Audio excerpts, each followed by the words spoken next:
Before the nation's finest colored theater, the Lyric opened its doors in 1948 on Dewey Street. Several black owned theaters opened up in the area and downtown Lexington.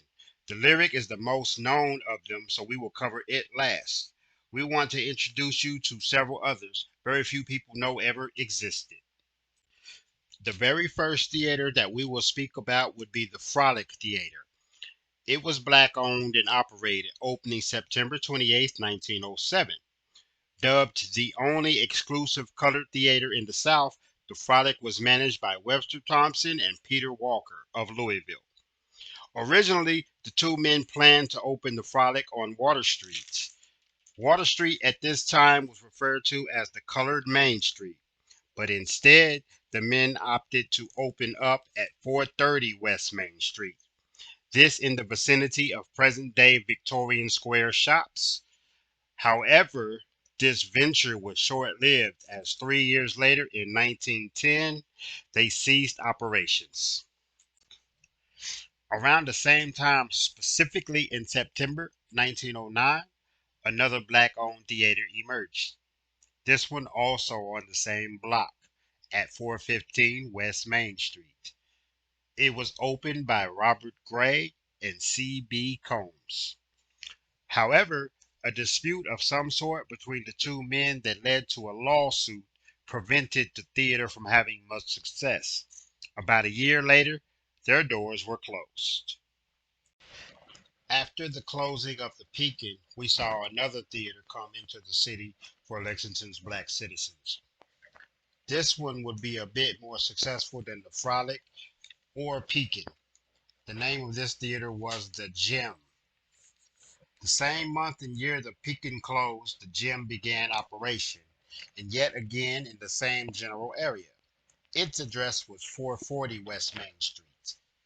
Two Cincinnati businessmen, John Clark and Chester Brady, were the owners. As did the previous two, the Gym Theater offered motion pictures, vaudeville performances, as well as music from local talents. In 1912, the gym was purchased by R.F. Bell, a prominent black businessman of Lexington. Not only did he acquire the gym, but he acquired its competition directly across the street. Another theater we are yet to mention, and will do so in a brief moment. But before we do, we must state that Bell would sell the gym in 1914, this time purchased by Willis Burden. By 1916, the gym was officially no more, lasting only 6 years in total through various ownership. Back to the Lincoln, which opened in May 1911 in the building that formerly housed the Pekin.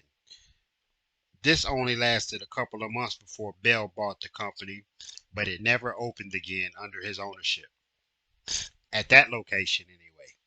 The Lincoln did reemerge years later in 1922, this time located on Dewey Street, and again only lasted several months.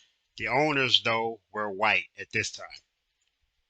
It would undergo a name change, and in 1927, the Lincoln, now called the Dixie Theater, opens, only to close 2 years later in 1929. One last theater to mention before we get to the Lyric would be the Star Theater. The Star opened January 1921 on East Short Street and Wilson, but closed the same year. No other theaters for black people in Lexington existed until 1948 with the emergence of the Lyric.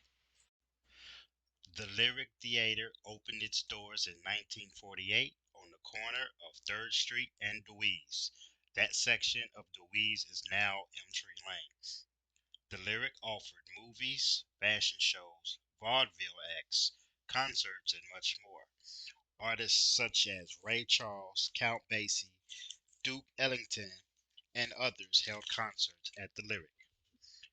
When desegregation began, many black businesses suffered as more and more patrons visited the white shops and theaters. The black shops became neglected, causing their closure.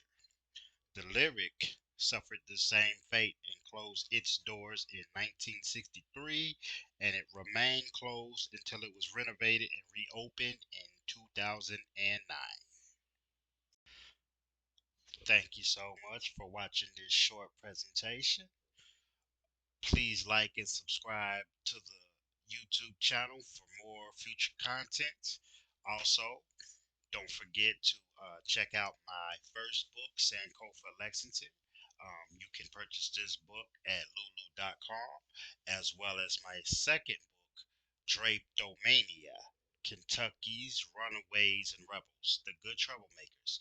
This book is available on Amazon.com, and be on the lookout for my third publication coming soon. Thank you.